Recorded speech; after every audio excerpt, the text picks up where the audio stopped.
दोस्तों, एक पल के लिए अपनी आंखें बंद करो और सोचो, एक ऐसा देश जहां हर खबर को छानकर लोगों तक पहुंचाया जाता है, जहां बाहरी दुनिया की सोच पर ताले लगे होते हैं, और अचानक उसी देश में एक नाम गूंजता है, बाबा साहेब अंबेडकर जी का नाम। सवाल यह है, ये सिर्फ एक खबर है या इतिहास बदलने का इशारा?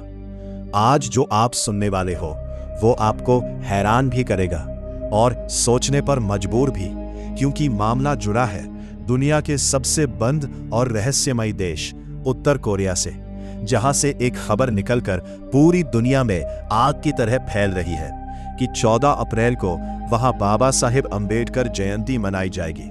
अब सोचो, एक ऐसा देश जहां बाहरी विचारों को घुसने तक नहीं दिया जाता, वहां बाबा साहेब अंबेडकर के विचार कैसे पहुंच गए?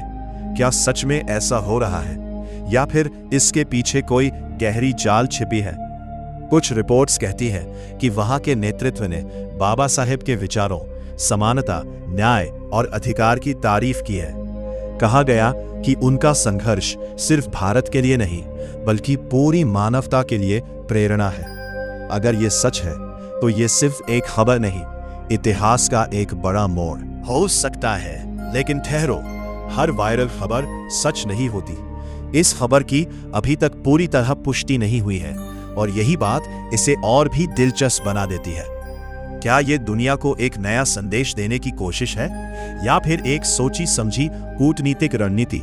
लेकिन एक बात तय है, अगर बाबा साहेब अंबेडकर जी के विचार उत्तर कोरिया जैसे देश तक पहुंच रहे हैं तो ये विचारों की ताकत का सबसे बड़ा सबूत है, क्योंकि महान विचार कभी सीमाओं में कैद नहीं होते। बाबा साहेब अंबेडकर जी सिर्फ एक नाम नहीं है, वो एक सोच है, एक क्रांति है, एक ऐसा इंसान जिसने समाज की जड़ें हिला दी, जिसने उन आवाजों को ताकत दी जिन्हें सदियों से दबाया गया था।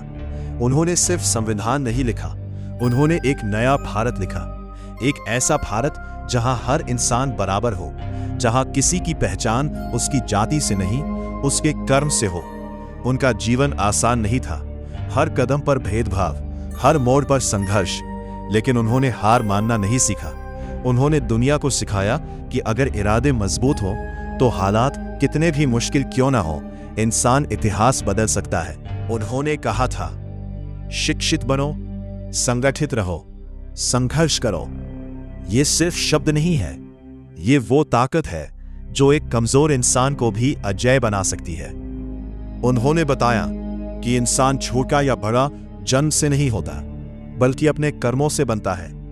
अगर सच में उत्तर कोरिया जैसे देश में उनके विचारों को सम्मान मिल रहा है तो ये एक संकेत हो सकता है। संकेत इस बात का कि दुनिया बदल रही है, संकेत इस बात का कि सच्चाई और न्याय की आवाज अब सीमाओं से बाहर जा रही है।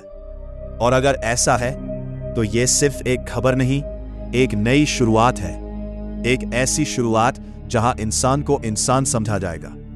तो अब सवाल आपसे है, क्या बाबा साहेब अंबेडकर जी के विचार पूरी दुनिया को बदल सकते हैं? और सबसे बड़ा सवाल, क्या हम खुद उनके बताए रास्ते पर चल रहे हैं या सिर्फ उनके नाम तक ही सीमित रह गए हैं? कमेंट में जरूर बताना, और वीडियो को लाइक करो, अपने दोस्तों तक शेयर करो, और ऐसे ही जानकारी के लिए चैनल को सब्सक्राइब जरूर करो। जय भीम, जय भारत, धन्यवाद।